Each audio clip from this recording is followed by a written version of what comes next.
الفجر كان مشهودا ومن الليل فتهجد به نافلة لك عسى أن يبعثك ربك مقاما محمودا وقل رب أدخلني مدخل صدق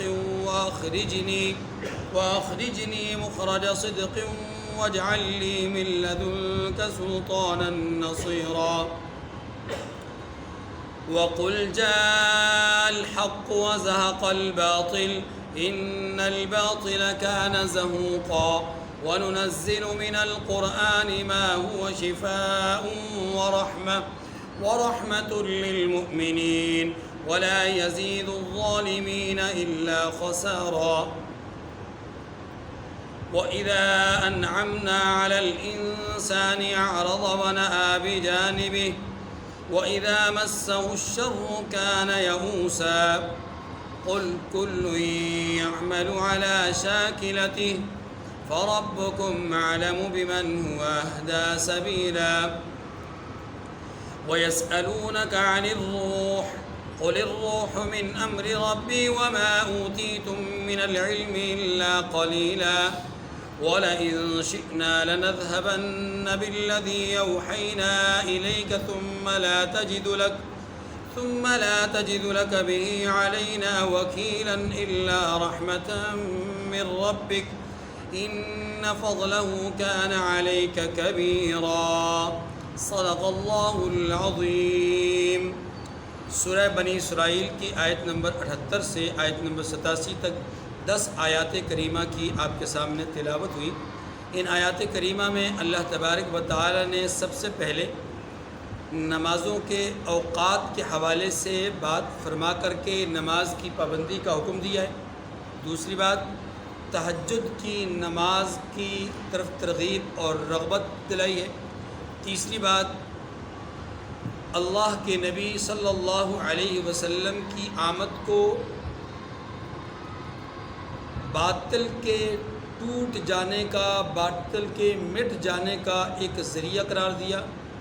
نمبر 4 قرآن مجید کو ذریعہ ہدایت اور ذریعہ شفا بتایا۔ اور 5ویں بات انسان کی جبلت اور عادت کو بیان کیا کہ ہم انسان پر راحت اور نعمت کا نزول کرتے ہیں تو کیفیت کیا ہوتی ہے، اس سے کوئی چیز چھین لیتے ہیں تو کیفیت کیا ہوتی ہے۔ اور 6 اور آخری بات یہاں روح کے متعلق سوال اور اس کا جواب۔ تو پہلی بات نمازوں کے اوقات کے حوالے سے یہ بات سمجھ لیجیے گا کہ بہت سارے لوگ اس وسوسے میں مسلمان بھائیوں کو مبتلا کرتے ہیں کہ جی تم تو 5 نمازیں پڑھتے ہو، قرآن مجید میں 5 نمازوں کا ذکر ہی نہیں ہے۔ تم 5 نمازیں پڑھتے ہو، قرآن پاک میں کسی جگہ نماز کا ذکر، 5 نمازوں کا ذکر ہے ہی نہیں۔ قرآن پاک نے تو کہا نماز پڑھو نماز پڑھو نماز پڑھو، اور جب وقت بیان کیے تو 3 وقت بیان کیے ہیں۔ اس کا مطلب یہ ہو کہ نمازیں 3 ہیں، 5 نہیں ہیں۔ اس کے بہت سارے جوابات دیے جا سکتے ہیں۔ کچھ جوابات جیسے کو تیسا کے انداز میں بھی دیا جا سکتا ہے، لیکن جو علمی اور تحقیقی بات ہے ہم وہی کچھ تھوڑی عرض کر دیتے ہیں تاکہ بات آپ سمجھ جائیں۔ قرآن مجید فرقان حمید اللہ کا کلام ہے، اس میں کوئی شک نہیں، لیکن دین کا صرف یہی ماخذ نہیں ہے۔ دین کا ماخذ صرف یہی نہیں ہے۔ میں نے یہ نہیں کہا کہ یہ نہیں ہے، میں نے کہا صرف یہ نہیں ہے۔ اللہ رب العزت نے دین کا جو ماخذ بنایا ہے وہ 4 باتوں کو بنایا ہے، 4 چیزوں کو۔ نمبر 1 قرآن مجید، نمبر 2 احادیث مبارکہ، نمبر 3 اجماع امت، اور نمبر 4 قیاس۔ یہ 4 چیزیں دین اسلام کا ماخذ ہے۔ دین اسلام کے جو احکامات، جو شرعی فقہی مسائل جس دور میں بھی ہم ہوں، انسان جس دور میں بھی چلے جائے، اس دور میں جو مسائل سامنے آئیں گے ان مسائل کا حل پہلے نمبر پر قرآن سے تلاش کیا جائے گا، صراحتاً، اشارتاً، دلالتاً، اقتضاءً۔ اگر یہاں سے مل گیا تو قبول کر لیا جائے گا، اگر یہاں سے نہ ملا تو حدیث مبارکہ دیکھی جائے گی۔ احادیث مبارکہ اپنی صحت، اپنی حجیت کے ساتھ اگر وہاں سے مل جاتا ہے تو فبہا، اگر نہیں ملتا تو نمبر 3 میں ہم امت کی مقتدر شخصیات کا اجماع دیکھیں گے۔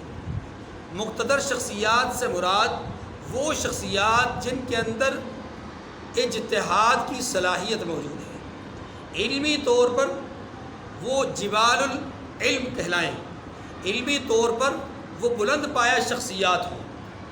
ہر ایرے غیرے کا افراد کی کاؤنٹنگ نہیں ہوتی، یہاں پر افراد نہیں گنے جاتے، یہاں پر حیثیت اور مقام دیکھا جاتا ہے کہ علمی سطح کیا ہے۔ تو جو علمی سطح پر بلند ترین شخصیات ہوں گی وہ ایک دور میں اس مسئلے میں کس سمت گئے ہیں، کس جہت کی طرف گئے ہیں۔ اگر اجماع امت وہاں پر ہمیں مل جاتا ہے، مثبت یا منفی جو بھی، تو ہم وہاں سے وصول کر لیں گے، قبول کر لیں گے۔ اگر اجماع امت بھی نہیں ملتا تو پھر مجتہد کی ذمہ داری ہے کہ وہ پہلے جو 2 بنیادی طور پر ماخذ ہیں قرآن اور حدیث، ان کو مد نظر رکھ کر وہاں سے اصول کو سامنے رکھے اور اس اصول کے مطابق اب اس مسئلے کو پرکھنے کی کوشش کرے۔ اس مسئلے میں علت، وجہ، سبب کیا ہے کہ ہم اس کو ناجائز کہیں، یا علت سبب کیا ہے کہ ہم اس کو حلال کہیں۔ اگر حلال کہتے ہیں تو اس کی بیس کیا، کون سی چیز کو بنائیں گے، اگر حرام کہیں گے تو کس چیز کو بنیاد بنائیں گے۔ یہ جو قیاس کا ایک انداز میں نے آپ کے سامنے عرض کیا، یہ امت کے وہ شخصیات کر سکتی ہیں کہ جن کو اجتہاد کا ملکہ حاصل ہے۔ یہ بات سمجھ آ گئی جی؟ تو معلوم پہلی بات یہ عرض کی کہ دین کا ماخذ صرف قرآن نہیں ہے، دین کا ماخذ 4 باتیں ہیں۔ یہ بات سمجھ آ گئی تمہیدی طور پر۔ اب اگلی بات سمجھیں، قرآن مجید نے نماز پڑھنے کا حکم دیا ہے لیکن نماز کا طریقہ نہیں بتلایا۔ ایک آیت بھی نماز کے طریقے پر مشتمل نہیں ہے۔ ہاں خشوع بتلایا ہے، فی صلاتہم خاشعون بتلایا ہے، وہاں پر خضوع کی بات کی ہے، لیکن آداب اور چیز ہیں، احکامات اور چیز ہیں، طریقہ اور ادائیگی اور چیز ہے۔ طریقے اور ادائیگی کو قرآن پاک نے نہیں بیان کیا۔ اب کیا کہا جائے کہ نماز ہے ہی نہیں سرے سے؟ جب طریقہ ہی قرآن پاک میں موجود نہیں ہے تو کیسے پڑھیں گے بھائی؟ یہی تو وہ بات ہے کہ جو منکرین حدیث کو کہی جاتی ہے کہ جناب آپ احادیث کے منکر ہیں تو آپ نماز کیسے پڑھیں گے؟ نماز کا ثبوت قرآن سے دیجیے۔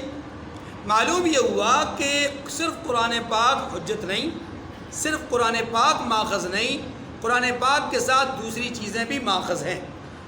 اب اسی کو سمجھانے کے لیے عرض کیا کہ قرآن پاک میں نماز کا ذکر تو ہے لیکن نماز پڑھنے کا طریقہ نہیں۔ اب طریقہ کہاں سے معلوم کریں گے؟ آپ طریقہ معلوم کریں گے ما آتاکم الرسول فخذوہ وما نہاکم عنہ فانتہوا۔ رسول کائنات صلی اللہ علیہ وسلم جن کی سیرت طیبہ کو لقد کان لکم فی رسول اللہ اسوۃ حسنہ قرار دیا گیا، اور جنہوں نے خود فرمایا کہ صلو کما رأیتمونی، جنہوں نے خود فرمایا کہ مجھ سے مناسک حج لے لو، جنہوں نے خود فرمایا کہ مجھ سے نماز سیکھ لو۔ صحابہ کرام نے آپ سے نماز سیکھی، تو طریقہ آپ نے بتلایا، پیغام قرآن نے دیا، حکم قرآن نے دیا، 90 کے قریب مرتبہ حکم دیا، 700 سے زیادہ مرتبہ تذکرہ کیا، اور ادائیگی کا طریقہ کس نے بتایا؟ رسول کائنات صلی اللہ علیہ وسلم نے۔ یہ دوسری بات ہو گئی تمہید کے طور پر۔ پہلی بات یہ عرض کی کہ صرف قرآن ماخذ نہیں، قرآن کے علاوہ بھی باتیں ہیں۔ نمبر 2 دوسری بات یہ کی ہے کہ قرآن میں نماز کا ذکر ضرور ہے، نماز کا طریقہ نہیں ہے۔ تو طریقہ ہم کہاں سے لیتے ہیں؟ حدیث سے۔ جب طریقہ حدیث سے لیتے ہیں تو نماز کے اوقات حدیث سے کیوں نہیں لے سکتے؟ جو لوگ یہ سمجھتے ہیں کہ نمازیں 5 نہیں 3 ہیں، نمازوں کے اوقات 3 ہیں، تو وہ قرآن پاک سے بات کرتے ہیں۔ جب ان سے کہا جائے کہ نماز کا طریقہ کہاں سے لیتے ہیں تو وہ کہتے ہیں حدیث سے. اس وقت حدیث یاد آتی ہے تو نمازوں کے اوقات کے وقت حدیث کیوں نہیں یاد آتی؟ یہ بات سمجھ آ گئی. اب تیسری بات، اہم بات سمجھیے.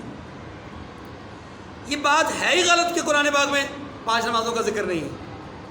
اب اصل بات کی طرف آئیے. یہ بات ہے ہی غلط. کیوں؟ اس لیے کہ قرآن پاک نے ایک مقام پر واقعی 5 نمازوں کا ڈائریکٹ ذکر نہیں کیا نام لے کر، لیکن قرآن مجید میں مختلف مقامات پر مختلف نمازوں کا ذکر ہے.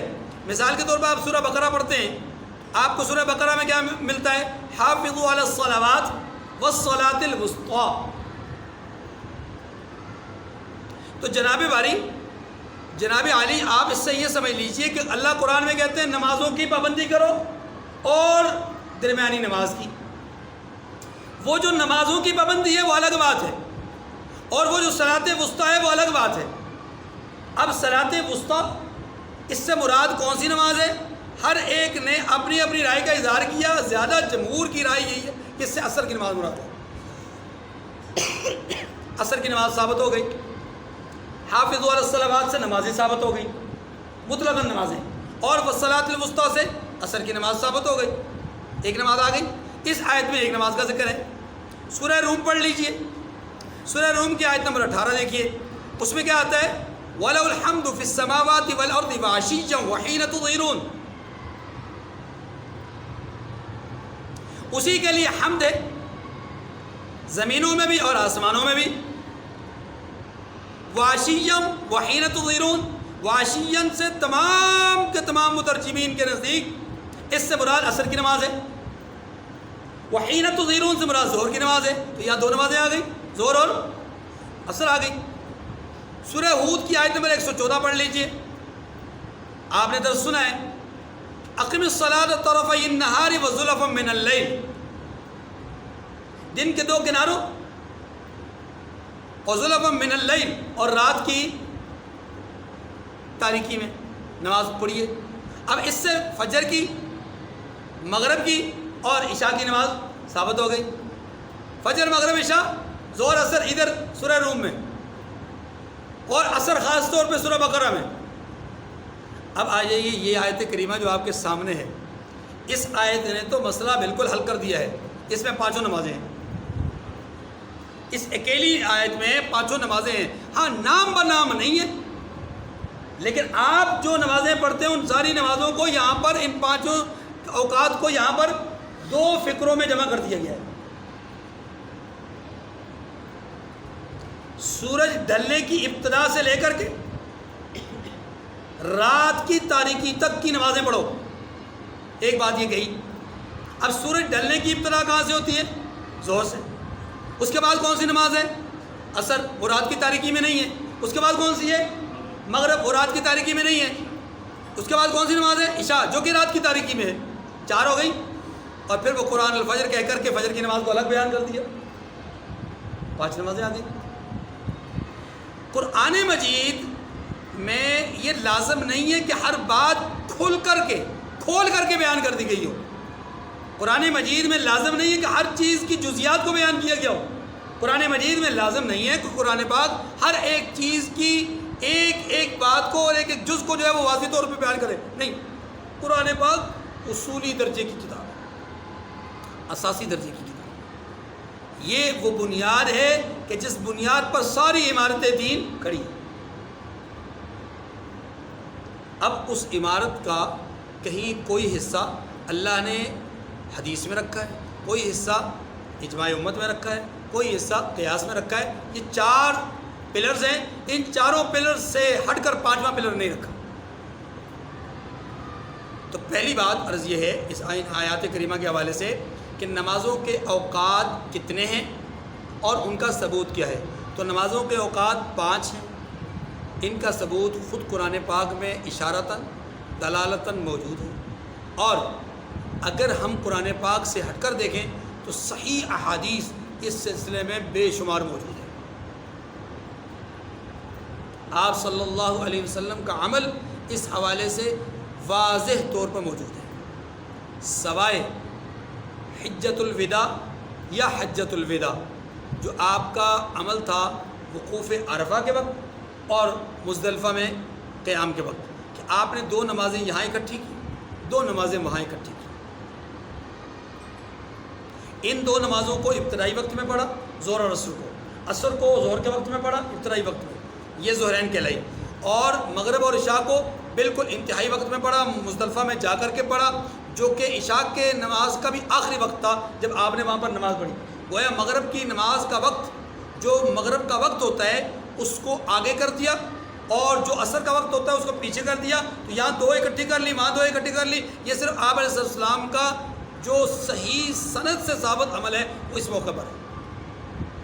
باقی بھی روایات ہیں کہ بارش کے موقع پر ایسا ہوا ایسا ہوا ایسا ہوا، لیکن ان روایات پر بہت سارے محدثین نے کلام کیا. ان روایات پر کوئی کلام نہیں کر سکتا. یہ واضح طور پہ حکم ہے اور خود پیغام ہے، خود حکم ہے. اتنی بات سمجھ گئی؟ تو اللہ کے رسول صلی اللہ علیہ وسلم نے جب یہ کہہ دیا تو اس کا مطلب یہ ہے کہ یہ 2 یہاں اکٹھی کریں گے، 2 وہاں اکٹھی کریں گے. اس کا مطلب یہ ہوا کہ 2 اور 2 4، اور فجر تو اپنی مستقل نماز ہے تو 5 نمازیں ہو گئی. تو عام حالات میں یہ اکٹھی نہیں ہوتی، تو عام حالات میں یہ 5 اوقات ہیں، عام حالات میں یہ 5 نمازیں ہیں. 5 نمازیں آج بھی 5 ہیں، یعنی عرفہ کے میدان میں، مزدلفہ کے میدان میں. لیکن فرق یہ ہے کہ یہاں پر ان کے اوقات کو آگے پیچھے کر دیا گیا، اور جبکہ عام حالات میں نمازیں 5 ہی ہیں، اوقات اس کے 5 بنائے گئے. اور جبرائیل امین کی حدیث 2 صراحتاً احادیث ہیں. ایک وقت میں جبرائیل امین ایک دفعہ تشریف لائے اور انہوں نے آ کر نمازوں کے بالکل ابتدائی اوقات میں، نمازوں کے بالکل ابتدائی اوقات آپ صلی اللہ علیہ وسلم کے سامنے رکھے. اور دوسرے وقت جب آپ تشریف لائے تو آپ نے نمازوں کے 5 نمازوں کے بالکل انتہائی اوقات رکھے، اور بتلایا کہ ان کے درمیان جو وقت ہے وہ فجر کا ہے، اس کے درمیان جو وقت ہے وہ ظہر کا ہے، اس کے درمیان جو وقت ہے وہ عصر کا ہے، پھر مغرب کا ہے، پھر عشاء کا ہے. تو بات بتا دی، 5 نمازوں کا وقت بتا دیے، اوقات بتا دیے، جی سب کچھ بتا دیا. ٹھیک ہے. اب دیکھیے آئے اقیم الصلاۃ لدلوک. ہمارے اس زمانے کا ایک انجینئر پیدا ہوا ہے، وہ بھی کہتا ہے جی نمازوں کے اوقات تو قرآن پاک نے 5 بتائے نہیں. اندازہ کریں، وہ آہستہ آہستہ اپنی اصلیت ظاہر کر رہا ہے. اب کہتا ہے جی پچھلے 1-1.5 سال سے میں ہاتھ چھوڑ کے نماز پڑھتا ہوں، میں نے مسئلہ ہی حل کر دیا. کوئی کہتا ہے ادھر باندھو، کوئی کہتا ہے ادھر باندھو. میں نے کہتا ہے میں نے جو ہے وہ ہاتھ چھوڑ کے نماز پڑھ دیا، کیونکہ ارسال کا حکم ہے، ہاتھ باندھنے کا حکم نہیں ہے. اور بھائی اللہ کے بندے، اگر ارسال کا حکم ہے، ہاتھ باندھنے کا حکم نہیں، تو اس کا مطلب یہ ہے کہ تو پچھلے 1.5 سال کے سے پیچھے جتنی نمازیں ساری لٹا، وہ تو ساری تو نہیں غلط پڑھی ہیں، اور تیرے ماننے والوں نے بھی غلط پڑھی ہیں. تو جو پچھلے 1.5 سال پہلے تو کہتا تھا کہ ہاتھ یہاں باندھو، فلاں ٹھیک کرتے ہیں ہاتھ یہاں باندھو، تو وہ ساری تیری حدیثیں غلط ہو گئی، وہ ساری تیری باتیں غلط ہو گئی. آج تو کہتا ہے یہاں. اب وہ دوسری طرف آیا کہ جناب یہ جو نمازوں کے اوقات ہیں یہ اصل میں قرآن پاک میں 3 آئے ہیں، 5 نہیں آئے. یعنی آہستہ آہستہ اپنے آپ کو ظاہر کرنا چاہتے، لیکن لوگ ابھی تک سمجھ نہیں پا رہے کہ وہ ہے کیا بھلا. سمجھنا چاہیے. پر اقم الصلاۃ لدلوک الشمس الی غسق اللیل وقرآن الفجر. محبوب سورج کے ڈھلنے سے رات کے اندھیرے تک، بریکٹ میں دیکھیں لکھا ہوا ہے، ظہر، عصر، مغرب، عشاء کی نمازیں، اور وقرآن الفجر، اور صبح کو قرآن پڑھا کرو. اور کیجئے غسق اللیل. غسق اللیل کس کو کہتے ہیں؟ سورج جب غروب ہوتا ہے تو اس کے غروب ہونے کے ساتھ آسمان پر ایک سرخی آتی ہے، پھر کچھ لمحے کچھ دیر تک یہ سرخی رہتی ہے، اس کے بعد ایک سفیدی آتی ہے، اور وہ سفیدی بھی کچھ وقت تک رہتی ہے. اس کے بعد آسمان کے کناروں سے تاریکی پھیلنا شروع ہوتی ہے، اور وہ زبردست قسم کی تاریکی ہوتی ہے، اس کو غسق اللیل کہتے ہیں. اور وہی عشاء کا وقت ہوتا ہے. وہی عشاء کا وقت اس سے پہلے نہیں ہے، غسق اللیل کے بعد ہے. وغسق اللیل، یہ الی غسق اللیل کہہ دیا کہ آپ دلوک شمس سے لے کر، یعنی سورج کے ڈھلنے سے لے کر کے غسق اللیل تک کی نمازیں پڑھو. اور یہ 4 نمازیں، فجر، ظہر، عصر، مغرب اور عشاء. اس کے بعد کہا وہ قرآن الفجر، اور صبح کا قرآن پڑھو. صبح کا قرآن پڑھنے کا معنی دیکھیے، بعض اوقات رکوع بول کر نماز مراد لی جاتی ہے، سجدے کا لفظ بول کر نماز مراد لی جاتی ہے. ٹھیک ہے نا جی. اسی طریقے سے یہاں پر قرآن فجر بول کر، یعنی فجر کا قرآن پڑھو، یہ بول کر کے فجر کی نماز مراد لی ہے۔ کیوں فجر کی نماز کو قرآن کے ساتھ کیوں کہا ہے؟ اس لیے کہ عام طور پر دیگر نمازوں سے زیادہ فجر کی نماز میں قرآن پڑھا جاتا ہے، اور غور و خوض کرنے کے اعتبار سے، سوچ و بچار کرنے کے اعتبار سے فجر کا وقت زیادہ اہمیت کا حامل ہوتا ہے۔ اس لیے فجر کے وقت کے لفظ کو فجر کا وقت نہیں کہا یا نماز فجر نہیں کہا، بلکہ اس کے لیے قرآن فجر کا بات کی کہ فجر کا قرآن پڑھو، یعنی معنی یہ ہے کہ فجر کے وقت قرآن پاک پڑھو، اور اس سے مراد نماز ہے۔ ان قرآن الفجر کان مشہودا، کیونکہ صبح کا وقت یعنی فجر کا جو قرآن پڑھنا ہے یہ واجب کرتا ہے کس چیز کو؟ مشہودہ، حاضری کو۔ توجہ کیجیے گا، میں اس لفظ کا معنی پہلے سمجھا دوں گا۔ مشہود کے دو معنی ہیں، ایک معنی یہاں پر مشہود کے دو معنی، ایک معنی یہ ہے کہ حاضری، دوسرا معنی ہے حضوری۔ ایک معنی حاضری، دوسرا معنی، یہ لفظ میں صرف سمجھانے کے لیے عرض کروں۔ حاضری کا مطلب یہ ہوگا کہ فرشتے اس وقت، کرامن کاتبین جو ڈیوٹی کے فرشتے ہوتے ہیں، رات کے فرشتے وہ اپنی ڈیوٹی مکمل کر چکے ہوتے ہیں، صبح کے یعنی دن کے جو فرشتے وہ آ چکے ہوتے ہیں، تو دونوں طرح کے فرشتے یہاں پر موجود ہوتے ہیں۔ کس کے وقت؟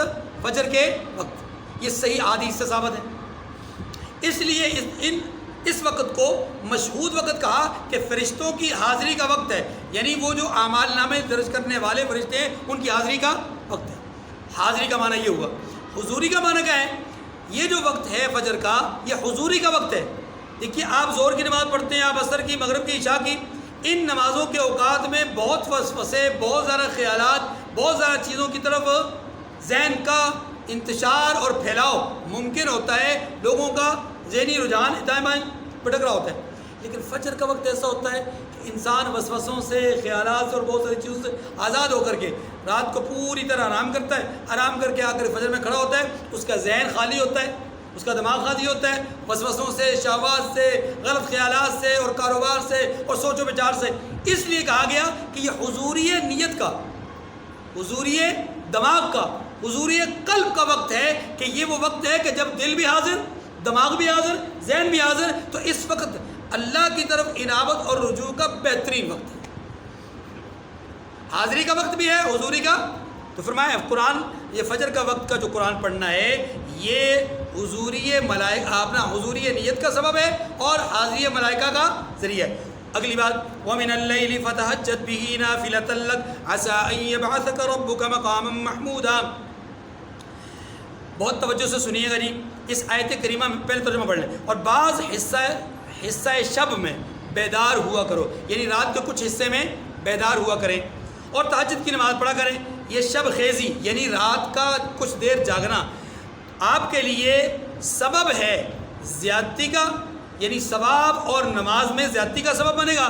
اور اسی طریقے سے یہ تہجد کی جو نماز ہے یہ آپ کو قریب کر رہی ہے، یا قریب ہے یہ بات کہ آپ کو اللہ اس تہجد کی نماز کی برکت سے مقام محمود میں داخل کر دے۔ توجہ جی، یہاں دو باتیں سمجھنے والی ہیں۔ نماز تہجد کا حکم ہے کیا، اس کا حکم کیا ہے، اور مقام محمود کیا ہے، دو باتیں سمجھ لیجیے، بات ختم کرتے ہیں۔ تہجد وجود سے ہے، اور اس کا معنی ہے سونے کو ترک کرنا، یعنی اپنے آرام کو ترک کرنا، بیدار رہنا، شب خیز کرنا، یہ سب۔ اب مفہوم یہ ہوگا کہ ایسے وقت کے لیے، ایسے وقت میں اٹھیے کہ جب آپ اپنے سونے کو ترک کر کے اللہ کی قربت حاصل کریں۔ یہ نماز جس کو ہم تہجد کی نماز کہتے ہیں، ان دو آیات میں چھٹی نماز ہے۔ پہلے 5، اب یہ لوگ 5 کو رو رہے ہیں، یہاں تو چھٹی نماز کا بھی ذکر آ گیا۔ لیکن اس نماز کی حیثیت کیا ہے شرعی طور پر؟ 5 نمازیں تو فرض ہیں، اس نماز کی حیثیت کیا ہے؟ یاد رکھیے، ایک رائے یہ ہے کہ آپ صلی اللہ علیہ وسلم کے لیے یہ نماز فرض تھی، باقی امت کے لیے یہ نماز نفل ہے۔ ایک رائے، ایک قول، لیکن یہ مرجوح قول ہے، راجح قول نہیں ہے۔ راجح قول یہ ہے کہ تہجد کی نماز آپ صلی اللہ علیہ وسلم کے لیے بھی اور امت کے لیے بھی، دونوں کے لیے نفل ہے، فرض نہیں ہے۔ یہ نفل کس درجے میں ہے، اس کے آگے تحقیق ہے، اور وہ یہ ہے کہ امت کے جو جید علماء ہیں، صوفیاء ہیں، جو تصوف سے سلوک سے تعلق رکھنے والے حضرات ہیں، ان کے ہاں تہجد کی نماز امت کے لیے سنت موقتہ ہے، سنت موقتہ کا درجہ رکھتی ہے، اس لیے کہ آپ صلی اللہ علیہ وسلم نے اس نماز کی ترغیب بھی بیان کی ہے، فضائل بھی بیان فرمائے ہیں، اور نہ پڑھنے والے کے لیے ناراضگی کا اظہار بھی کیا ہے، یا کچھ ایسے ناراضگی کے الفاظ بھی ظاہر کیے ہیں کہ جو احادیث مبارکہ میں موجود ہیں۔ مثلا ایک صحابی کو آپ صلی اللہ علیہ وسلم نے یہ بات کہی کہ تم فلاں آدمی کی طرح مت بننا، وہ پہلے رات کو تہجد کے لیے اٹھا کرتا تھا، اب نہیں اٹھا کرتا، تو گویا یہ بات ناپسند کی ہے، اس آدمی کا پہلے اٹھنا اور اب نہ اٹھنا، یہ بات آپ علیہ السلام نے ناپسند فرمائی ہے، اور جس چیز کو آپ ناپسند فرما دیں اور ترغیب دے دیں، وہ چیز علماء کے نزدیک سنت ہوتی ہے، وہ چیز علماء کے نزدیک کیا ہوتی ہے؟ پھر سنت میں اگلا درجہ یہ بھی ہوتا ہے کہ آپ علیہ السلام نے اس پر مواظبت کی ہو، دائمی طور پر پڑھی ہو، تو چونکہ نفل تہجد کی نماز آپ نے دائمی طور پر پڑھی ہے، سوائے کس کے؟ یہ جو ایام حج ہے، مینا میں جو وقوف عرفہ ہے، اس کے بعد مزدلفہ میں جا کر کے آپ علیہ السلام نے تہجد کی نماز نہیں پڑھی، 8ویں ذی الحج کی رات کو آپ نے تہجد کی نماز نہیں پڑھی، تاکہ یہ امت کے لیے کہیں لازم اور واجب نہ ہو جائے، اور امت اس کو اپنے لیے جو ہے وہ لازم اور واجب نہ سمجھے۔ تو سنت موقدہ کا درجہ ہے، لوگ اس کا اہتمام کریں، اس کی ترغیب موجود ہے، اس کے فضائل موجود ہیں، اس کی حدیث میں بہت زیادہ ترغیبات موجود ہیں، اور یہ مقربین کی نماز ہے، ان لوگوں کی نماز ہے جو اللہ کے ہاں بہت اونچا درجہ پاتے ہیں، ٹھیک ہے جی، اس لیے نماز تہجد کا اہتمام کرنا چاہیے۔ رہا ہے مسئلہ یہ کہ ابتدائی طور پہ نماز کون سی فرض تھی، تو 5 نمازوں کی فرضیت سے پہلے مسلمان صحابہ اکرام حضور علیہ السلام جو نماز پڑھا کرتے تھے وہ یہی تہجد کی نماز تھی، یہی نماز پڑھا کرتے تھے، اور یہی اس وقت فرض تھی، فرض کا درجہ رکھتی تھی، اسی نماز کا اہتمام ہوتا تھا۔ جب 5 نمازوں کی فرضیت آ گئی، اس کا وہ درجہ ختم ہو گیا، اب اس کا درجہ نفل کا ہے۔ یہ نفل اب اس کے 2 معنی ہیں، ایک معنی یہ ہے کہ اگر اس سے مراد وہ قول لیا جائے کہ حضور کے لیے فرض ہے، تو پھر اس کا معنی یہ ہوگا کہ آپ کے لیے 5 نمازوں کی فرضیت کے بعد یہ 6ٹھا فرض آپ کے لیے اضافی ہے، زائد ہے، یہ 6ٹھا فرض آپ کے لیے۔ لیکن میں نے عرض کیا کہ یہ قول کوئی راجح نہیں ہے، مرجوح ہے، اس لیے یہاں نافلۃ کا معنی کیا ہے کہ اجر اور ثواب کے لحاظ سے یہ نماز آپ کے لیے ایکسٹرا ہے، زائد ہے، جیسا کہ نفل کا ایک درجہ ہے کہ نفل کا درجہ یہ ہے کہ وہ فرض نماز سے ایکسٹرا ہوتی ہے، فرض نماز سے زائد ہوتی ہے، اور وہ فرض کی تکمیل کے لیے یا فرض میں جو کمی کوتاہی رہ گئی اس کے لیے پورا کرنے کے لیے ہوتی ہے، یا بلندی درجات کے لیے وہ نمازیں ہوتی ہے، جیسے فجر کی اپنا اشراق کی جو نماز ہے، آپ صلی اللہ علیہ وسلم نے اس نماز کو دخول جنت کا ذریعہ بتایا ہے، اور قیامت کے دن اپنے ساتھ رہنے کا ایک فضیلت بیان کی ہے کہ جو لوگ اشراق کی نماز کی پابندی کرتے ہیں وہ قیامت کے دن میرے ہمسائے ہوں گے، تو بڑی عام بات ہے، اس لیے جو ہے وہ سارے فضائل نوافل کے اعتبار سے اپنی جگہ پر ہے۔ تو تہجد کی نماز فرض نہیں ہے، نفل کا درجہ رکھتی ہے، حضور کے لیے بھی اور امت کے لیے بھی۔ ہاں حضور نے اس کی مواظبت کی ہے، امت اگر اس کی مواظبت کرے گی تو بہت اچھی بات ہے۔ اگلی بات، مقام محمود۔ مقام محمود کیا ہے؟ بعض لوگوں کی رائے یہ ہے مقام محمود کا معنی یہ ہے کہ مقام ایک جگہ ہے، محمود وہ اللہ کی جگہ ہے، اللہ کی جگہ میں بیٹھنا، اللہ کی جگہ میں سارا زمانہ کرتا ہوں، بعض لوگوں کی رائے ہے کہ اللہ کی جگہ میں بیٹھنا، محمود اللہ کا نام ہے، مقام جگہ ہے، تو اللہ کی جگہ میں بیٹھنا معنی یہ ایک حدیث ہے کہ قیامت کے دن اللہ کے رسول صلی اللہ علیہ وسلم اللہ کے عرش پر اللہ کی کرسی کے برابر میں اللہ کے رسول تشریف فرما ہوں گے، یہ ایک حدیث ہے۔ اس حدیث کی سند اور حیثیت کیا ہے؟ تمام محدثین کے نزدیک یہ حدیث ضعیف بلکہ موضوع ہے، اتنی بات سمجھ گئی، لیکن لوگوں نے رائے قائم کر لی کہ جناب اس سے مراد ہے۔ دیکھیے مقام محمود کا قطعاً یہ معنی نہیں ہے کہ مسند ہے، اس مسند پر براجمان ہونا ہے، بلکہ مقام محمود کا معنی وہ ہے جو صحیح حدیث سے ثابت ہے۔ کیا؟ اللہ کے رسول فرماتے ہیں، وہ طویل حدیث آپ کے ذہن میں آ جائے گی کہ اللہ کے نبی صلی اللہ علیہ وسلم فرماتے ہیں کہ قیامت کے دن محشر کے میدان میں حساب کتاب شروع نہیں ہوگا کہ میں اللہ کے حکم سے ایک لمبا سجدہ کروں گا، اور ایسا سجدہ کروں گا جو اس سے پہلے کبھی کسی نے نہ کی ہو، اور اس میں اللہ کی ایسی حمد و ستائش بیان کروں گا جو کبھی کسی نے نہ کی ہو، لمبا سجدہ ہوگا، اور پھر اللہ تبارک و تعالیٰ فرمائیں گے ارفع راسک یا محمد، اے محمد اپنا سر اٹھا لیجئے، وسأل توتا وشفا تشفا، مانگیے آپ کو دیا جائے گا، آپ سفارش کیجیے آپ کی سفارش قبول کی جائے گی۔ اللہ کے رسول فرماتے ہیں جب میں بیدار ہوں مطلب اٹھوں گا اور اٹھنے کے بعد پھر کیا دیکھوں گا کہ لوگ سارے کے سارے میرے پاس کھنچے چلے آئیں گے۔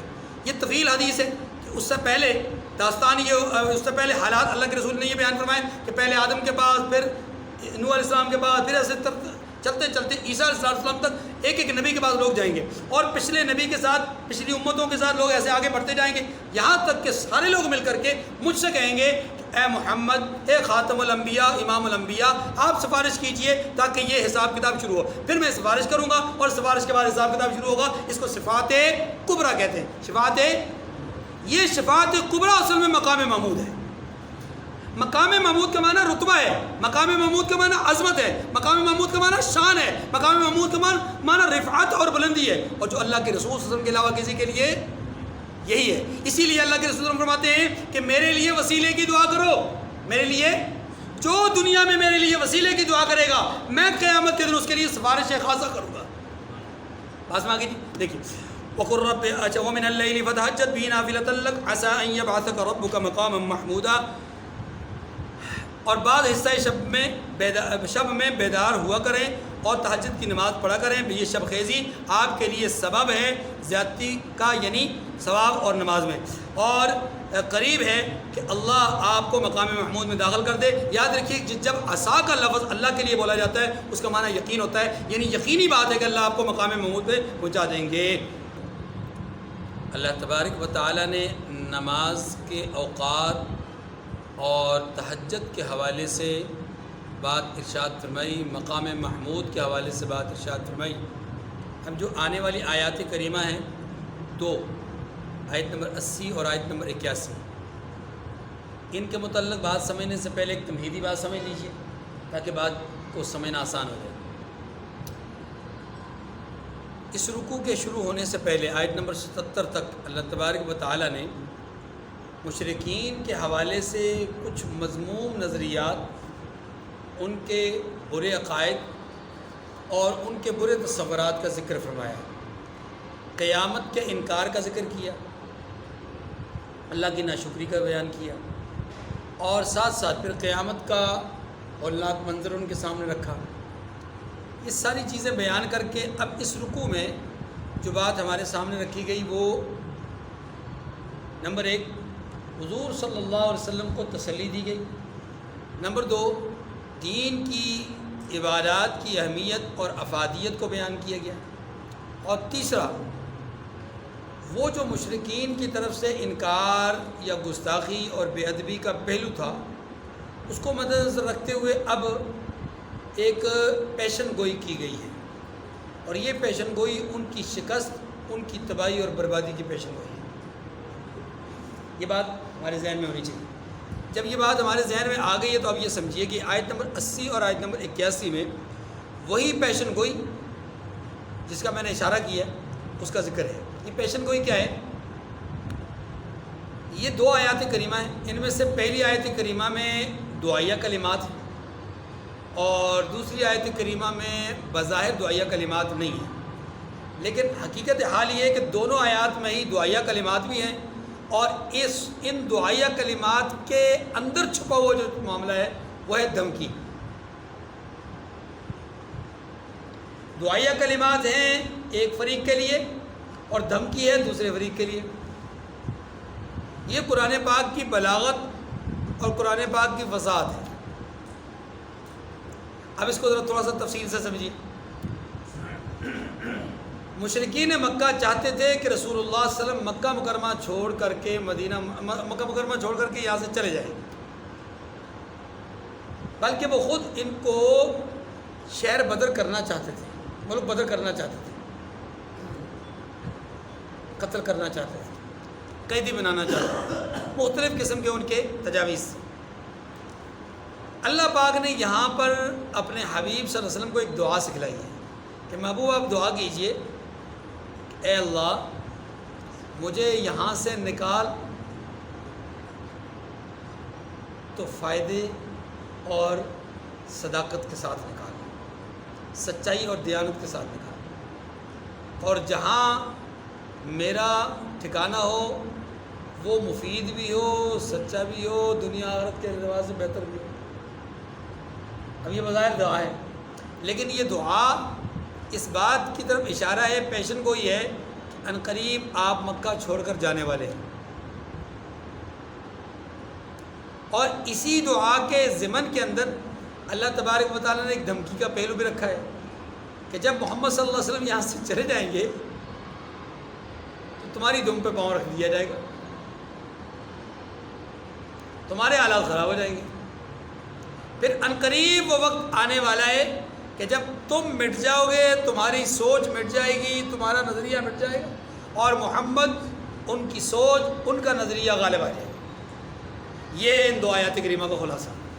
اب دیکھیے، وَقُلْ رَبِّ أَدْخِلْنِي مُدْخَلَ صِدْقٍ وَأَخْرِجْنِي مُخْرَجَ صِدْقٍ وَاجْعَلْ لِي مِن لَّدُنْكَ سُلْطَانًا نَصِيرًا۔ فرما دیجئے اے پروردگار مجھے اچھی طرح داخل کیجئے گا۔ رب ادخلنی مدخل صدق، اچھی طرح مجھے داخل کیجئے گا۔ واخرجنی مخرج صدق، اور اچھی طرح سے نکالیے گا۔ یہ دو جملے ہیں دخول اور خروج کے اعتبار سے۔ اے اللہ جہاں مجھے لے کر جانا ہے اچھی طرح لے جانا، اور وہ جگہ کون سی ہے؟ مدینہ منورہ، کہ مدینہ میں آپ لے کر جائیں تو مجھے اچھی طرح سے لے جائیں۔ اچھی طرح لے جانا کیا ہے؟ کہ سفر میں بھی کوئی رکاوٹ نہ ہو، وہاں پہنچ کر بھی کوئی ایسی مشکلات نہ ہو کہ جینا دو بار ہو جائے، سیاسی اعتبار سے بھی، روحانی اعتبار سے بھی، مذہبی اعتبار سے بھی وہاں حالات مفید اور سازگار ہوں۔ نمبر 3، یہ وہاں پر جانا ہمارا، وہاں پر داخل ہونا، یہ دنیا کے اعتبار سے صرف بہتر نہ ہو، دنیا بھی بہتر ہو اور آخرت بھی بہتر ہو، سفر بھی اچھا ہو جائے، وہاں پر روحانی، دینی اور سیاسی اعتبار سے ہمارا وقار بھی بلند ہو، اور دنیاوی اور دینی اعتبار، اخروی دونوں اعتبار سے ہمارے لیے وہ مفید ہو۔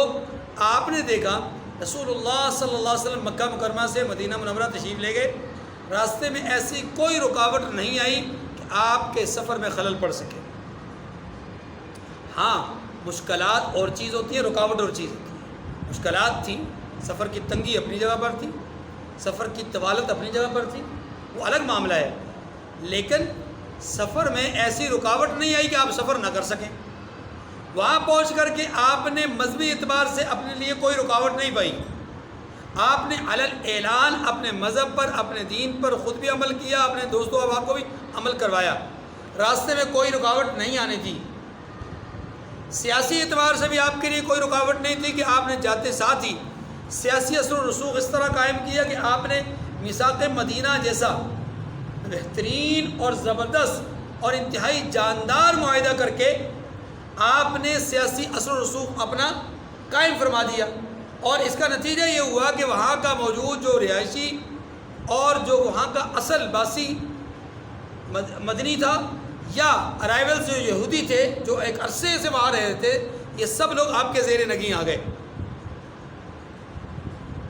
پھر آپ صلی اللہ علیہ وسلم نے وہاں پر زندگی گزارتے ہوئے اس دنیاوی اعتبار سے بھی اپنے معاملات کو بہترین رکھا کہ معاشی اعتبار سے آہستہ آہستہ مسلمان ترقی کرتے گئے، اور سیاسی اعتبار سے بھی مسلمانوں کو ایسی ترقی ملی کہ خود رسول کائنات صلی اللہ علیہ وسلم کی حیات طیبہ میں مدینہ منورہ سے یہ دعوت اور یہ پیغام اور یہ صدا جو اٹھی، اب یہ پھیلتے پھیلتے پھیلتے پورے جزیرہ عرب کو اس نے اپنی لپیٹ میں لے لیا۔ جب رسالت بنا صلی اللہ علیہ وسلم اس دنیا سے تشریف لے گئے تو یہی دعوت صرف جزیرہ عرب میں نہیں رکی، بلکہ یہاں سے آگے پھیلنا شروع ہو گئی، اور یوں تھوڑے ہی عرصے میں نصف صدی کے اندر ہی آدھی سے زیادہ دنیا میں اسلام کا نظام غالب آ گیا۔ یہ ہے دنیاوی اعتبار سے مفید دخول۔ اخروی اعتبار سے مفید دخول کیا ہے؟ اللہ کے رسول صلی اللہ علیہ وسلم نے وہ جو آپ کے ساتھ جانے والے ہیں، وہ جو آپ کی مائیت اختیار کرنے والے ہیں، ان کے متعلق آپ نے خود ارشاد فرما دیا، خیر القرون قرنی ثم الذین یلونہم ثم الذین یلونہم ثم الذین یلونہم۔ اس کا مطلب یہ ہوا کہ یہ زمانہ بہترین ہے اس زمانے کے لوگ بھی بہترین ہیں، اور جو لوگ بہترین ہوں ان کا ٹھکانہ جہنم نہیں ہوا کرتا، ان کا ٹھکانہ کیا ہوتا ہے؟ پاکیزہ مقام جنت ہوا کرتا ہے۔ لہذا ان کی آخرت بھی اچھی ہو گئی۔ تو رب ادخلنی مدخل صدق، پروردگار مجھے اچھی طرح داخل کیجیے گا، یعنی کہ مکہ سے نکال کر مدینہ میں اچھی طرح داخل کیجیے گا، یہ بات بھی درست ہے۔ اور پھر اگر دنیا سے اور آخرت کی طرف دیکھا جائے تو پھر اس کا معنی یہ ہوگا کہ اللہ دنیا سے مجھے اپنے پاس جب بلائیں اچھی جگہ مجھے داخل کیجیے گا، اچھی جگہ داخل کیجیے گا، اچھے مقام پہ داخل کیجیے گا، اور وہ کیا ہے؟ جنت۔ دونوں تینوں اعتبار سے یہ معنی درست ہے۔ اب آگے وَأَخْرِجْنِي مُخْرَجَ صِدْقٍ، اے اللہ مجھے اچھی طرح سے نکالیے گا۔ یہ اچھی طرح سے نکالنا کیا ہے؟ اچھی طرح سے نکالنا آپ تھوڑا سا تصور کیجئے کہ چاروں طرف گھر کو گھیرے ہوئے ہیں کفار، چاروں طرف سے کفار گھر کو گھیرے ہوئے ہیں۔ ایسے میں کسی آدمی کا باہر نکل کر کے سفر کرنا، ان کی آنکھوں سے خود کو چھپا کر کے نکل جانا بہت ہی مشکل ترین کام ہے۔ اللہ پاک نے کیسے بہترین نکالا؟ فرمایا محبوب باہر نکلیے، ہاتھ میں مٹی لیجئے اور یوں کر کے پھینک دیجئے۔ پھینکنا آپ کا کام ہے، یہ مٹی یہ ریت ہر ایک کافر کی آنکھ میں پہنچانا ہمارا کام ہے۔ اللہ کے رسول نے یوں کر کے پھینکی، وہ سارے کافروں کی آنکھوں میں چلی گئی، وہ اپنی آنکھیں بن رہے ہیں اور اللہ کے رسول آرام سے پرسکون انداز سے رب وَأَخْرِجْنِي مُخْرَجَ صِدْقٍ پرسکون انداز سے نکل رہے ہیں، کوئی رکاوٹ نہیں، کوئی پکڑ دکڑ نہیں، کوئی حملہ نہیں، کوئی خطرہ نہیں، آرام سے جا رہے ہیں۔ یہ ہے رب اخرجنی مخرج صدق، دعا کی قبولیت۔ پھر رب اخرجنی مخرج صدق کا ایک اور معنی کہ یا اللہ معاملات میں، لین دین میں جب یہاں سے جاؤں تو مجھ پر کسی کا بوجھ نہ ہو، مجھ پر کسی کا بوجھ نہ ہو، میں ہر ایک کے معاملات کو، ہر ایک کے لین دین کو احسن طریقے سے ادا کر کے جاؤں۔ اللہ نے اس کا بھی انتظام کیا۔ اللہ نے اپنے حبیب صلی اللہ علیہ وسلم کے دل میں یہ بات ڈالی کہ علی المرتضیٰ رضی اللہ تعالیٰ عنہ کو گھر بلا لیجئے، اپنے بستر پر ان کو لٹا دیجئے، امانتیں ان کے سپرد کر دیجئے، صبح اٹھ کر کے یہ امانتیں لوگوں کے سپرد کر دیں گے، آپ راتوں رات نکل جائیے۔ نکلنا بھی آسان ہو گیا، امانتوں کا معاملہ بھی آسان ہو گیا۔ اب یہ تو تھا گھر کا معاملہ، یا اللہ راستے میں آسانی پیدا کر دیجئے، اچھے طریقے سے نکالیے گا۔ اللہ تعالیٰ نے اس کا بھی انتظام کیا۔ ابو بکر رضی اللہ عنہ نے عرصہ دراز سے 2 جانور پال رکھے تھے، ایک اپنے لیے، ایک رسول اللہ صلی اللہ علیہ وسلم کے لیے۔ عرض کی کہ یا رسول اللہ یہ آپ کی خدمت کے لیے پیش کرتا ہوں۔ اللہ کے رسول نے قبول فرمایا۔ اب 2 سواریوں پر سوار ہیں، جا رہے ہیں، اور یہ 2 لوگ ہیں۔ کتنے لوگ ہیں؟ 2 لوگ ہیں، اور ایک کی عمر 51 سال، ایک کی عمر 53 سال۔ اللہ اکبر، دونوں بزرگ، دونوں کی عمر 50 سال سے اوپر، 51 اور 53 سال، اور 2 الگ الگ سواریوں پہ چلتے چلتے چلتے، راستہ عام اختیار نہیں کیا، سیدھا غارے سور کی طرف، پہاڑی کے دامن میں جا کر کے اپنی اونٹنیاں، وہ جو غلام تھا اس کے سپرد کر دی۔ حضرت بکر صدیق کا غلام، اس کو وہاں بلایا تھا، اس کے سپرد کر دی کہ فلاں مقام پر ہمیں 3 دن کے بعد یہ سواری چاہیے، فلاں مقام پر 3 دن کے بعد سواری چاہیے۔ اللہ اکبر، خود پہاڑ پہ، بالکل کسی کے وام و گمان میں بھی نہیں ہے کہ ادھر کا بھی سفر ہو سکتا ہے، ادھر کا بھی رخ ہو سکتا ہے۔ اللہ تعالیٰ کیسے نکال رہا ہے؟ رب اخرجنی مخرج صدق، بہترین انداز سے نکالا جا رہا ہے، اتنے بہترین انداز سے، اللہ اکبر، پورا کا پورا کفر زور لگا رہا ہے، نہ ابو بکر کو تلاش کر پایا ہے، نہ حضرت پاک صلی اللہ علیہ وسلم کو تلاش کر پایا۔ نکلنا یہاں سے بھی آسان ہو گیا، سفر کے معاملے میں بھی نکلنا آسان ہو گیا، اور پورا سفر پورے سکون کے ساتھ ہو گیا۔ دیکھیے یہ معنی۔ تو اب اللہ نے اپنے حبیب صلی اللہ علیہ وسلم کو یہ دعا سکھلائی کہ محبوب آپ دعا کیجئے کہ پروردگار مجھے اچھی طرح سے داخل کیجیے گا، اچھی طرح سے نکالیے گا۔ وَاجْعَلْ لِي مِن لَّدُنْكَ سُلْطَانًا نَصِيرًا، اور اپنے ہاں سے زور و قوت کو میرا مددگار بنائیے گا۔ یہ جملہ بڑا زبردست ہے۔ یہ جو فرمایا نا کہ تو آپ دعا کریں کہ میرا دخول، میرا داخلہ اچھا ہو، اچھی طرح سے داخلہ ہو، ظاہر ہے اچھی طرح سے داخلہ یہ بھی ہے کہ غلبہ ہو، فتح ہو۔ اس جملے نے ایک پیشن گوئی کر دی ہے۔ وہ پیشن گوئی کیا ہے کہ آپ یہ بھی دعا کیجئے کہ پروردگار مجھے فتح نصیب فرمائیے، لیکن اس فتح میں غرور نہ ہو، تکبر نہ ہو، نقصان نہ ہو، نہ موجود وقت میں نہ آنے والے وقت میں۔ اس فتح میں ہر طرح سے آپ کی مدد اور نصرت شامل ہے۔ اور یاد رکھیے، جس آدمی، جس جماعت، جس طبقے کے ساتھ اللہ کی مدد اور نصرت شامل حال ہوتی ہے، وہ جماعت کبھی ناکام نہیں ہوتی، وہ فتح کبھی ناکام۔ یہ اللہ نے اپنے حبیب کو دعا سکھلائی کہ محبوب آپ اپنے لیے فتح کی دعا کیجئے، لیکن ساتھ ہماری مدد اور نصرت کے ساتھ۔ اور یہی وجہ ہے کہ اللہ کے رسول صلی اللہ علیہ وسلم پہلا غزوہ ہے، صبح محاذ جنگ لگنا ہے، رات کی تاریکی ہے، آپ اپنے خیمے میں ہیں اور رات کا سناٹا ہے۔ ابوبکر رضی اللہ عنہ کہتے ہیں کہ میں نے اللہ کے رسول صلی اللہ علیہ وسلم کے خیمے کا رخ کیا کہ اللہ کے رسول اس وقت کیا کر رہے ہیں، تو میں خیمے کے پاس پہنچا تو آپ صلی اللہ علیہ وسلم کی آہو زاری کی آواز آ رہی ہے، آپ کی دعاؤں کی، فریادوں کی، صداؤں کی آواز آ رہی ہے۔ اس میں ایک جملہ ہے، اللہم ان تہلک هذه العصابة فلا تعبد لك في الارض ابدا۔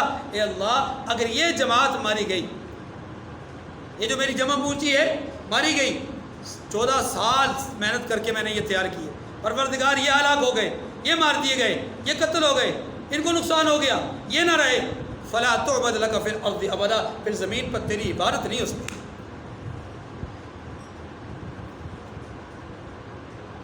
اتنا اعتماد تھا اللہ کے رسول کو اپنی جماعت صحابہ کرام کو۔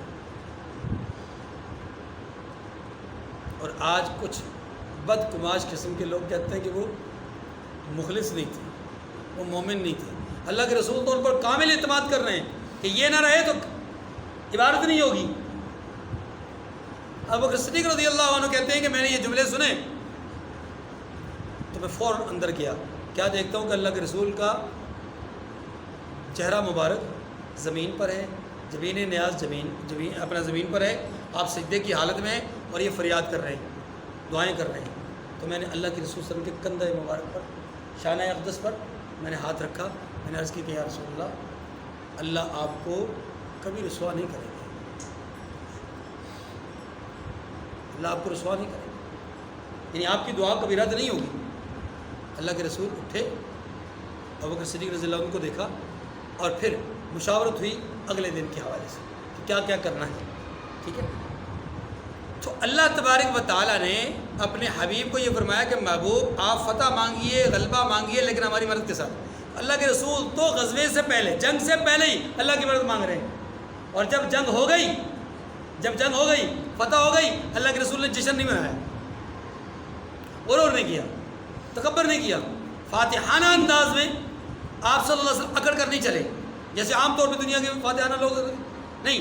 آپ بدر کے میدان سے مال غنیمت سمیٹتے ہوئے کفار کی لاشوں پر اس کنویں پہ کھڑے ہو کر، جہاں 70 کافروں کو گرایا گیا، کھڈے کے اندر، گڑھے کے اندر ڈال دیا گیا، اس کنویں پہ کھڑے ہو کر کے اللہ کے رسول صلی اللہ علیہ وسلم نے وہاں پر بھی غرور اور تکبر کی بات نہیں کی، یہی بتایا کہ اے بتاؤ ابو جہل، اے عتبہ بتاؤ اللہ کا وعدہ سچا ہوا کہ نہیں، جو میں نے کہا تھا وہ سچ ہوا کہ نہیں۔ اس جملے کے اندر بھی اللہ کے رسول کی طرف سے دعوت تھی، کس کے لیے؟ وہ لوگ جو لوگ دائیں بائیں کھڑے ہیں، ان کی وساطت سے اطراف عالم میں یہ دعوت پہنچائی گئی کہ اللہ کا نبی ہر وقت اپنی امت کے لیے کرتا ہے، ڈرتا ہے، درد رکھتا ہے، اس کے غمناک ہوتا ہے، الم اور درد اس کے دل میں ہوتا ہے، مصلح کی نشانی ہوتی ہے۔ بہرحال اللہ کے رسول صلی اللہ علیہ وسلم نے اس ابتدائی غزوے سے پہلے دعا مانگی۔ پھر آپ اگر غور کریں تو اس غزوے کی جس کی ابتدا ابھی ہو رہی ہے اور جس پیشن گوئی کی ابتدا یہاں سے ہو رہی ہے، اس پیشن گوئی کی انتہا کیا ہے؟ قل جاء الحق وزهق الباطل، حق آ گیا، باطل مٹ گیا، حق چھا گیا، باطل بھاگ گیا، ٹھیک ہے۔ یہ جملہ، یہ آیت کریمہ، اس کا مصداق فتح مکہ ہے۔ اس کا مصداق کیا ہے؟ ابتدا بدر سے اور انتہا فتح مکہ سے۔ اس کافر کے ساتھ، اس طاقت کے ساتھ جس کی وجہ سے مکہ چھوڑ کر کے گئے ہیں، اب اس طاقت کے ساتھ ابتدا کہاں سے کی؟ بدر سے، اور اس کے ساتھ انتہا کہاں سے کی؟ فتح مکہ سے۔ اب مکہ جب فتح ہو گیا، میں جو اول آخر بتانا چاہتا ہوں، جب مکہ فتح ہو گیا، اللہ کے رسول صلی اللہ علیہ وسلم خانہ کعبہ کے دروازے پر کھڑے ہیں اور سامنے کفار سر نگو ہو کر کے کھڑے ہیں، سر جھکائے ہوئے کھڑے ہیں۔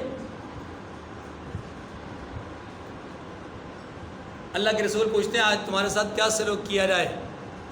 محمد تلوار بھی آپ کے ہاتھ میں، فیصلہ بھی آپ کے ہاتھ میں، لیکن یہ تو ہم جانتے ہیں کہ آپ کریم ہیں، کریم کے بیٹے ہیں، آپ خود بھی کریم ہیں، کریم ہی کے بیٹے ہیں، کریم ہی کے پوتے ہیں، ہاں جی، اور آپ انتقام اور بدلے کی بات نہیں کریں گے، لیکن پھر بھی فیصلہ آپ کے ہاتھ میں ہے۔ رسالت مآب صلی اللہ علیہ وسلم نے کیا اعلان فرمایا؟ لا تثریب علیکم اليوم، غرور نہیں، تکبر نہیں، مرد و نصرت اللہ کی، مرد و نصرت اللہ کی۔ جب آپ اندر جا کے بتوں کو یوں چھڑی سے مار رہے تھے، نیزے سے مار رہے تھے، تو تب بھی صدائیں کیا بلند ہو رہی تھی؟ اللہ اکبر۔ صدائیں کیا بلند ہو رہی ہے؟ اللہ اکبر۔ یہ نہیں کہ اٹھاؤ ان کو، پھینکو پاؤں تلے رون ڈالو ان کو، یہ نہیں، غرور اور تکبر کی باتیں نہیں، یا انتقام اور آگ میں جلنے والی باتیں نہیں، یا انتہائی زیادہ محبت کی باتیں، دعوت کی بات ہے، اصلاح کی بات ہے، تبلیغ کی بات ہے۔ تو فرمایا کہ وَجْعَلْ لِي مِن لَّدُنْكَ سُلْطَانًا نَصِيرًا، محبوب آپ یوں بھی دعا کیجئے کہ پروردگار اپنے ہاتھ سے مجھے زور و قوت کو میرا مددگار بنا، یعنی اپنی مدد اور نصرت میرے شامل حال فرما۔ وَقُلْ جَاءَ الْحَقُّ وَزَهَقَ الْبَاطِلُ، اور فرما دیجئے کہ حق آ گیا اور باطل نابود ہو گیا، باطل مٹ گیا، باطل بھاگ گیا۔ یہ آیات کریمہ مکی زندگی کی ہیں۔ آیات کریمہ کس کی ہیں؟ مکی زندگی ہے۔ یہاں تو حالات یہ ہیں کہ خود مسلمانوں کو کھانے کے لیے کچھ نہیں مل رہا، نکلنے کے لیے راستے نہیں مل رہے، بظاہر چھپ چھپ کے جا رہے ہیں۔ ایک دفعہ ہجرت حبشہ کی، پھر دوسری دفعہ ہجرت حبشہ کی، اب تیسری دفعہ جو مدینہ منورہ کی ہجرت، یہ تو اپنے لیے ٹھکانہ کوئی نہیں مل رہا۔ لیکن بات کیا کی جا رہی ہے؟ جاء الحق وزاق الباطل، حق آیا باطل بھاگ گیا۔ بھائی کیسے باطل بھاگ گیا؟ یہ ہے پیشن گوئی۔ یہ کیا ہے؟ اور اللہ نے اس پیشن گوئی کو ایسا قبول کیا کہ اللہ کے رسول صلی اللہ علیہ وسلم جب ان بتوں کو فتح مکہ کے جب بتوں کو توڑ رہے تھے، مار رہے تھے، اللہ اکبر کی صدائیں بلند کر رہے تھے، اور روایات میں آتا ہے کہ یہ جو آیت کریمہ یہ پڑھ رہے تھے، جاء الحق وزهق الباطل، جاء الحق وزهق الباطل، جاء الحق وزهق الباطل، یہ الفاظ آپ ادا کر رہے تھے۔ ان الباطل کان زہوقا، بے شک باطل نابود ہونے والا ہے، یعنی باطل مٹ جانے والا ہے۔ اب اگلی آیات کریمہ میں، پہلی آیت میں، آیت نمبر 82 میں اللہ تبارک و تعالیٰ نے قرآن مجید کو شفا اور رحمت کا ذریعہ بتایا ہے۔ توجہ کیجیے گا جی۔ انسان کو دو طرح کی بیماریاں لاحق ہوتی ہیں، ایک روحانی بیماریاں، دوسرا جسمانی بیماریاں۔ قرآن مجید فرقان حمید بنیادی طور پر روحانی بیماریوں کے علاج کے لیے آیا ہے۔ کفر، نفاق، شرک، کینہ، حسد، بغض، نفرت، عداوت، ایک دوسرے کے بارے میں چغل خوری، غیبت، ہاں جی، یہ ایک دوسرے کی ٹو لگانا وغیرہ وغیرہ، یہ جتنے جرائم ہیں نا روحانی، ان جرائم کے سد باب کے لیے، ان جرائم سے بندوں کو نکالنے کے لیے، ان جرائم کو ختم کرنے کے لیے قرآن مجید اصل میں ہے۔ قرآن مجید کی اصل دعوت کا محور اور مرکز یہ چیزیں ہیں کہ ان چیزوں کو ختم کیا جائے۔ اس کے مقابلے میں، ان کے مقابلے میں توحید، رسالت، حق، ایفاء عہد، اللہ کی بات کو پورا کرنا، مخلوق کے ساتھ معاہدات کو پورا کرنا، صبر، شکر، ذکر، تسبیحات، تحلیلات، عبادت وغیرہ، یہ اعمال کرنا جو اخلاقیات کے اعتبار سے انسان کو بلندی تک پہنچاتے ہوں، وہ اعمال کرنے کے لیے، اور جو انسان کو اخلاقی اعتبار سے گراتے ہیں ان اعمال سے بچانے کے لیے قرآن پاک آیا ہے۔ قرآن پاک چاہتا ہے کہ میرا مخاطب میرے ذریعے سے اپنی اخلاقی گراوٹ کو ختم کر دے اور اخلاقی بلندی اور جو ہے رفعت اور شان کو حاصل کر لے۔ یہی وجہ ہے کہ قرآن پاک کہتا ہے ھدی للعالمین، یہ ہدایت ہے عالمین کے لیے۔ لیکن اس آیت کریمہ میں اللہ تبارک و تعالیٰ نے قرآن پاک کو شفا کا ذریعہ فرمایا۔ تو میں عرض یہ کر رہا تھا کہ بیماریاں دو طرح کی ہوتی ہیں، ایک روحانی بیماریاں اور دوسری جسمانی۔ روحانی بیماریوں کے اعتبار سے تو یہ شفا ہے، اس میں کوئی دو رائے نہیں، آیا اس لیے۔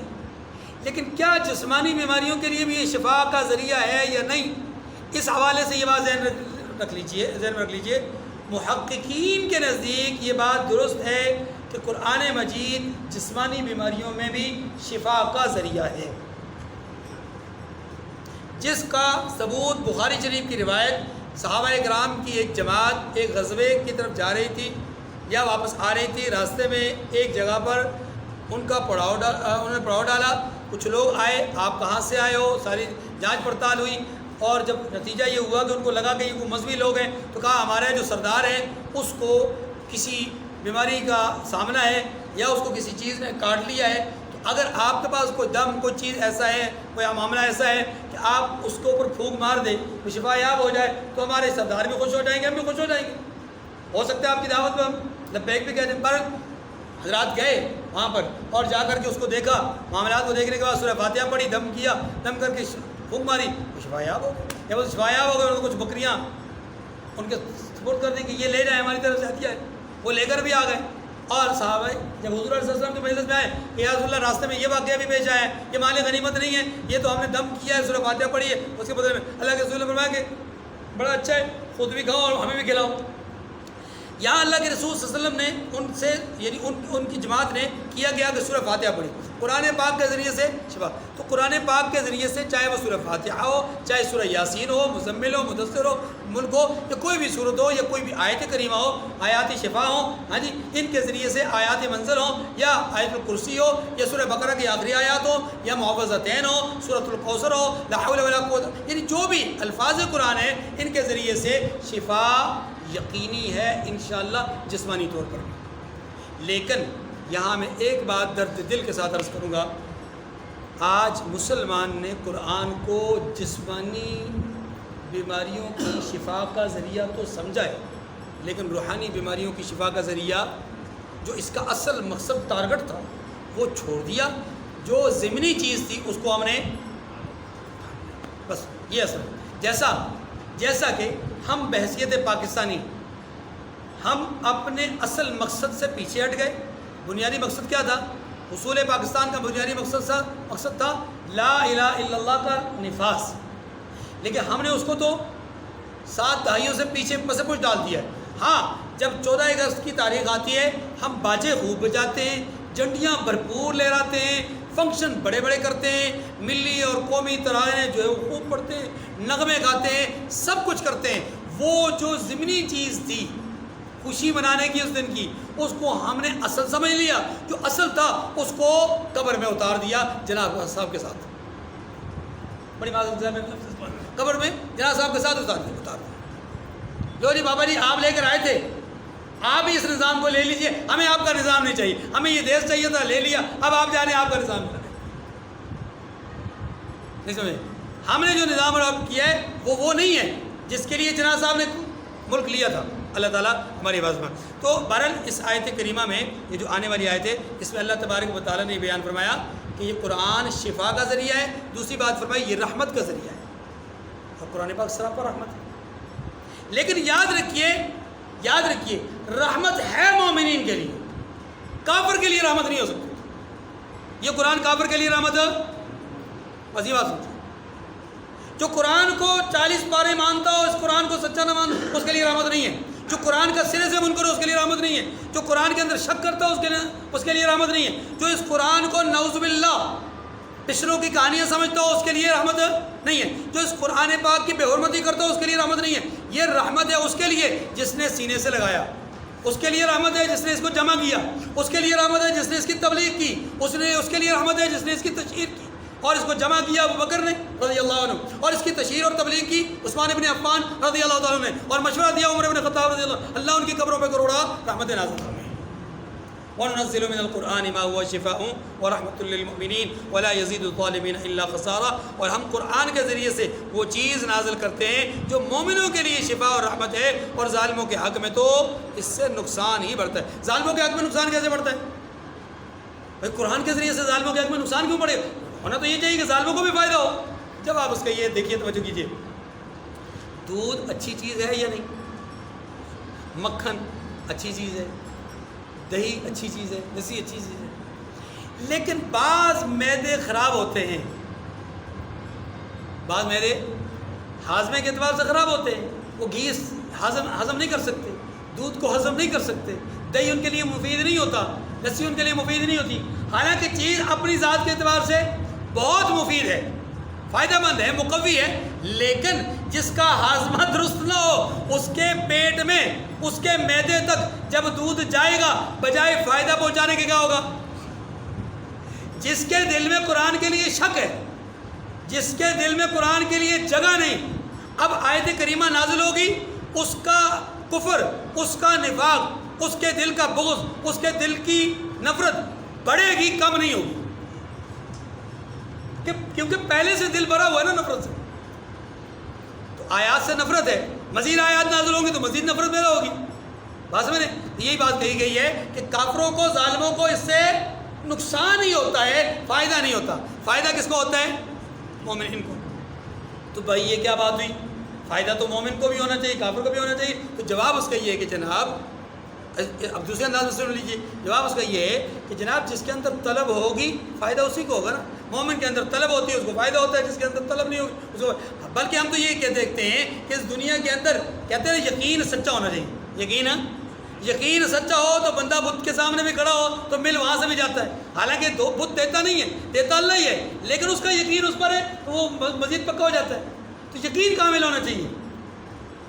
بعض لوگ تو یہاں تک کہتے ہیں پیر کامل نہیں ہوتا، یقین کامل ہوتا ہے. ہاں یہ جملہ عام طور پہ سنا جاتا ہے کہ جی پیر کامل نہیں ہوتا، کیا ہوتا ہے؟ یقین کامل. اگر آپ کا یقین کامل ہے تو آپ کا پیر جیسا مرضی ہے آپ کو وہ کچھ مل جائے گا جو آپ چاہتے ہیں. پیر چاہے بت ہی کیوں نہ ہو، پیر چاہے گائے کیوں نہ ہو، گھوڑا کیوں نہ ہو.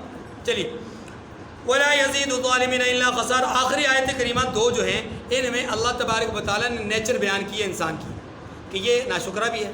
ہم ان کو نعمتیں نازل کرتے ہیں، یہ نعمتوں کے حصول کے وقت بجائے اس کے کہ ان نعمتوں کے استعمال پر شکر ادا کرے، ہاں جی ناشکری کرتا ہے، اتراتا ہے، غرور کرتا ہے، تکبر کرتا ہے. یا کبھی کبھی اس سے نعمتیں چھین لیتے ہیں تو تب بھی شکوے کرتا ہے. تو شکوے کر کے ناشکری کرتا ہے یا اترا کر ناشکری کرتا ہے، بہرحال انسان ہے ناشکرہ. وَإِذَا أَنْعَمْنَا عَلَى الْإِنسَانِ أَعْرَضَ وَنَأَىٰ بِجَانِبِهِ. اور جب ہم انسان کو نعمت بخشتے ہیں تو روح گرداں ہو جاتا ہے اور پہلو پھیر لیتا ہے، اور جب اسے سختی پہنچتی تو نا امید ہو جاتا ہے، یعنی جب اسے کوئی تکلیف پہنچتی ہے تو نا امید ہو جاتا ہے. آگے کہہ دیجئے کہ ہر شخص اپنے طریق کے مطابق عمل کرتا ہے، سو تمہارا پروردگار اس شخص سے خوب واقف ہے جو سب سے زیادہ سیدھے راستے پر ہے. اللہ تعالیٰ مجھے اور آپ کو سمجھنے کی توفیق نصیب فرمائے. اس سے اگلی آیت کریمہ روح کے متعلق انشاءاللہ اگلے درس میں. وآخر دعوانا